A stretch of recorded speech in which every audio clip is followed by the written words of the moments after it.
അപ്പോൾ ഇന്നത്തെ നമ്മുടെ റെസിപ്പി നല്ലൊരു മുട്ടക്കറി ആയാലോ? അപ്പോൾ ഈ മുട്ടക്കറി ചോറിൻ്റെ കൂടെ മാത്രമല്ല, ചപ്പാത്തി, ഇടിയപ്പം, അപ്പം എല്ലാത്തിൻ്റെ കൂടെ കഴിക്കാൻ പറ്റുന്ന നല്ല കിടിലൊരു മുട്ടക്കറി കേട്ടോ. അപ്പോൾ വീഡിയോ സ്കിപ്പ് ചെയ്യാതെ കാണുക. എന്നാൽ നമുക്ക് വീഡിയോയിലോട്ട് പോയാലോ? അതെങ്ങനെ തയ്യാറാക്കുന്നത് നോക്കാം.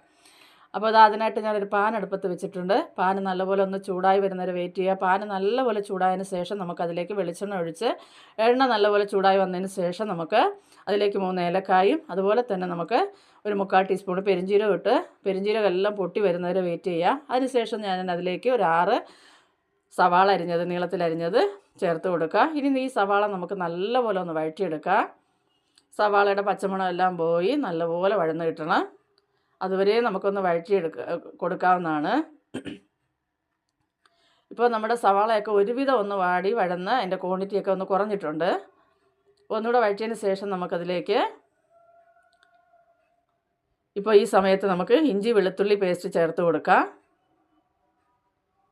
ഇഞ്ചി വെളുത്തുള്ളി പേസ്റ്റ് ചേർത്ത് നല്ലപോലെ വഴറ്റി അതിൻ്റെ എല്ലാം പച്ചമണം മാറുന്നത്